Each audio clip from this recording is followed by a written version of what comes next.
क्या होगा अगर मैं आपको बताऊं कि आपके पास जो पैसे हैं उसका आज के इकोनॉमी में कोई असली वैल्यू नहीं है? आप हंसेंगे, राइट? एडिकॉस का आज का ये एपिसोड बाकी दिनों से थोड़ा अलग लेकिन काफी दिलचस्प होने वाला है, क्योंकि आप आज पैसों के बारे में कई ऐसे राज की बातें जानेंगे जो शायद ही आपको अब तक मालूम था। एक साधारण इंसान अपनी पूरी जिंदगी कोई नौकरी करता है, अपने जिम्मेदारियों को बड़ी मुश्किल से पूरे करता है और अंत में शायद अपने लिए थोड़ा कुछ ही सेव कर पाता है ताकि वो अपने रिटायरमेंट के बाद उन पैसों से अपने थोड़े बहुत खर्चों को संभाल सके। फिर या तो वो अपने अगले जनरेशन पर डिपेंडेंट हो जाता है या फिर रिटायरमेंट के बाद किसी कंपनी में कंसल्टेंट का काम ढूंढने की कोशिश करता है। ऐसा इसीलिए होता है क्योंकि कोई साधारण इंसान अपने जिंदगी में जितने भी पैसे क्यों ना कमा ले, वक्त के साथ साथ उसको इन्फ्लेशन खा जाता है और बैंक में पड़े पड़े ही उस पैसे का वैल्यू दिन बे दिन कम होता जाता है। तो वो जिंदगी भर कंजूसी करके जीता है ताकि वो बुढ़ापे में बैठ के खा सके, जो कि आखिरकार होता ही नहीं। आज आपको पता चलेगा कि अब तक पैसों के बारे में आपको जो भी सिखाया गया है आपके स्कूल या कॉलेज में, या फिर साधारण लोग पैसों को जिस नज़र से देखते हैं वो अमीर लोगों के पैसों की तरफ उनके एटीट्यूड से कितना अलग है। हमारा आज का जो एजुकेशन सिस्टम है उसको ब्रिटिशर्स ने तब फ्रेम किया था जब वो हमारे देश में राज करते थे। तो पराधीन भारतवर्ष में उस वक्त में उन्हें सिर्फ ऐसे लोग चाहिए थे जो उनका आदेश सुनकर ही काम करे और ज्यादा सवाल ना करे, जिस वजह से उन लोगों ने हमारे एजुकेशन सिस्टम को भी इसी प्रकार से डिजाइन किया जिसका प्रभाव अभी तक हमारे समाज में है। आज भी हमारा फॉर्मल एजुकेशन सिस्टम हमें पैसों के बारे में जानकार नहीं बनाता, बल्कि हमें बस इतना कहा जाता है कि बिना कुछ सोचे समझे सिलेबस खत्म करके एग्जाम में अच्छे मार्क्स लेके डिग्री हासिल करना सबसे ज्यादा जरूरी है, जिसके बाद हमें एक अच्छी नौकरी मिल जाएगी। लेकिन अगर आप इस भीड़ में से निकल के अपना किस्मत खुद लिखना चाहते हैं तो सेल्फ एजुकेशन जरूरी है, यानी आपको खुद से पैसों के बारे में जानकार बनना पड़ेगा, सिर्फ फॉर्मल एजुकेशन से बात नहीं बनेगी। तो आप यूँ समझ लीजिए कि आज हम आपको पैसों के बारे में सबसे जरूरी जानकारी देने वाले हैं, जो कि आपके लिए सबसे पहले जानना जरूरी है। आप अपनी पूरी जिंदगी कोई नौकरी करते हैं और आपको अपने वक्त के बदले में पैसा मिलता है, यानी आपको एक फिक्स टाइम ऑफिस में बिताना ही पड़ेगा, तभी जाके आपको महीने के अंत में आपका सैलरी मिलेगा। लेकिन इसी चक्कर में होता क्या है, ज्यादातर लोग कभी ये सवाल नहीं करते कि पैसा आखिर बन कैसे रहा है और इकोनॉमी में सर्क्यूलेट कैसे और कहां से हो रहा है। आप अगर थोड़ा ध्यान से अभी इसको समझेंगे तो आपको एहसास होगा कि आपकी पूरी जिंदगी ही एक बहुत बड़ा झूठ है, और सच्चाई सुन के आप चौंक जरूर जाएंगे।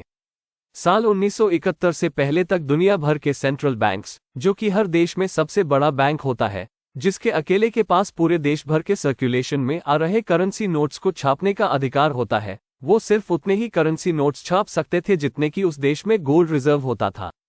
कई लोग अभी भी ऐसा मानते हैं, जबकि साल 1971 के बाद ये सिस्टम पूरी तरह से बदल चुका है। ऐसा इसलिए है क्योंकि उसी साल यूएस डॉलर को गोल्ड स्टैंडर्ड से हटा दिया गया, जिसके बाद से किसी भी देश के करेंसी का कोई असली बैकअप नहीं रहा, जो कि पहले गोल्ड रिजर्व हुआ करता था। मतलब उसके बाद से उस देश का सेंट्रल बैंक समाज के जरूरतों के मुताबिक चाहे जितना भी पैसा छाप सकता है। इससे क्या होता है, जो एग्जिस्टिंग करेंसी है, जो कि ऑलरेडी सर्कुलेशन में है, उसका वैल्यू धीरे धीरे कम होने लगता है, जिसे इन्फ्लेशन कहा जाता है।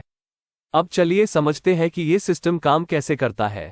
मान लीजिए किसी देश के सरकार को पैसों की जरूरत पड़ी देश के डेवलपमेंट के लिए, तो वो जाके उसके अपने देश के सेंट्रल बैंक से लोन मांगता है। तब वहां का सेंट्रल बैंक सरकार के मांग के अनुसार उतने अमाउंट के करेंसी नोट्स छाप के उस देश के सरकार को देता है और बदले में गवर्नमेंट बॉन्ड्स लेता है। तो ये जो पैसा सेंट्रल बैंक ने सरकार की मांग पे छापा, इस पैसे का कोई गोल्ड रिजर्व का बैकअप नहीं है, इसीलिए जैसे ही वो पैसा इकोनॉमी में एंटर करता है, इकोनॉमी में जो एग्जिस्टिंग पैसा है उसका वैल्यू अपने आप कम हो जाता है। सीधी सी बात है, जो चीज जितने ज्यादा मात्रा में अवेलेबल होता है उसका वैल्यू उतना ही कम होता है। जैसे कि सोने का भाव लोहे से ज्यादा क्यों है? क्योंकि सोना जो है वो दुनिया में काफी कम मात्रा में पाया जाता है लोहे के मुकाबले। तो ठीक इसी तरह से उस पर्टिकुलर देश में इन्फ्लेशन घटता है। अब जो देश ज्यादा पैसा छापेगा उसके पैसों का भाव उतना ही कम होता जाएगा, जैसे कि ईरान या वियतनाम जैसे देशों में उनके करेंसीज का वैल्यू बहुत कम है। आप ₹1 से ईरान के 506 ईरानियन रियाल खरीद सकते हैं और वियतनाम के करीबन 284 वियतनामीज डोंग खरीद सकते हैं। अब दूसरी बात समझिए, आपको जान के आश्चर्य होगा कि दुनिया के सारे देशों के करेंसी नोट्स और कॉइन्स सब मिलाकर दुनिया का सिर्फ 3% पैसा बनता है। तो बाकी के 97% क्या है? ये है डेट, यानी कर्जा, जिसके माध्यम से बैंक्स कमाते हैं। मान लीजिए आपको अपने लिए घर खरीदना है, जिसके लिए आपने एबीसी बैंक से 50 लाख रुपए का लोन लिया। अब आपको लोन तो मिल गया, लेकिन आपको हर महीने ब्याज भरना पड़ेगा 20 या 25 सालों तक।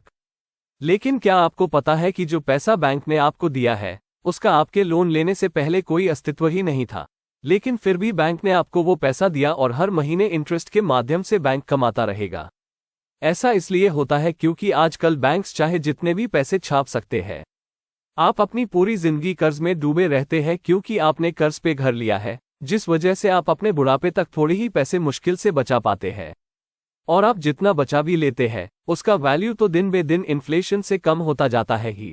वही अमीर लोग क्या करते हैं, वो एसेट्स खरीद लेते हैं अपने पैसों के असली वैल्यू को पकड़ के रखने के लिए। आपने देखा होगा कि अमीर लोग पैसे को बैंक में एफडी या सेविंग्स अकाउंट में रखने के बजाय अपने पैसे को तरह तरह के जगहों में इन्वेस्ट करके रखते हैं, जिससे कि उनको इतने रिटर्न्स मिलते हैं जो कि इन्फ्लेशन से जो हर साल पैसा डिप्रीशिएट हो रहा है, उससे कई ज्यादा है। मान लीजिए आपने कोई अप्रीशिएटिंग एसेट जैसे कि कोई प्रॉपर्टी खरीद के उसको किराए पे चढ़ा दिया। अब हर महीना जो किराया आएगा, उसको आपने एसआईपी में डाल दिया 5 सालों के लिए। अब 5 साल बाद अगर आप अपने प्रॉपर्टी को बेचने जाएंगे, तो आपको कई गुना ज्यादा दाम मिलेगा अपने प्रॉपर्टी का, क्योंकि प्रॉपर्टी जैसे अप्रीशिएटिंग एसेट का वैल्यू तो वक्त के साथ साथ बढ़ेगा ही। और आपने अब तक किराए से आए हुए पैसे से जो एसआईपी किया है, वो भी अब आपको एक साथ अच्छे रिटर्न्स के साथ वापस मिलेगा। तो होता क्या है, एक अमीर आदमी ने अपने पैसे को बैंक में बिना रखे ही जितना पैसा उसमें से कमा लिया, आप पैसे को बैंक में रखकर भी उतना नहीं कमा सके। मतलब वो अमीर आदमी तो 2 कश्तियों में सवार होके भी किनारे लग गया, लेकिन आप किनारे पे खड़े रहकर भी डूब गए। वो खुद तो 2 कश्तियों में सवार होकर भी किनारे लग गई, और तू किनारे पे खड़ा रहकर भी डूब गया साले, डूब गया तू। आपने कई सारे वीडियोस में देखे होंगे या किताबों में पढ़े होंगे कि अमीर लोग अक्सर एसेट्स खरीदते हैं, लेकिन वो ऐसा क्यों करते हैं ये कोई नहीं बताता। यही तो एडिकॉस का काम है, आपको जानकार बनाना, ताकि आप अपने जिंदगी में सच में कामयाब बन सके। आने वाले टाइम में हम कुछ पेड कोर्सेज भी लॉन्च करने वाले हैं। अब तक तो आपको पता चल ही गया होगा कि हम बाकी कोचेज और ट्रेनर्स की तरह आपसे पैसा लेके ऐसी बातें जो आपको ऑलरेडी पता है वो सब बोलकर आपका वक्त और पैसा बर्बाद नहीं करने वाले, क्योंकि हम सच में आपके अंदर अमीरों वाला डीएनए बिल्ड करने की क्षमता रखते हैं। बस इसके लिए आपको थोड़ा सा इंतजार करना पड़ेगा। तो दोस्तों, आज के लिए इतना ही। वीडियो को लाइक और शेयर करके हमारा उत्साह बढ़ाइए और चैनल को सब्सक्राइब जरूर कीजिएगा।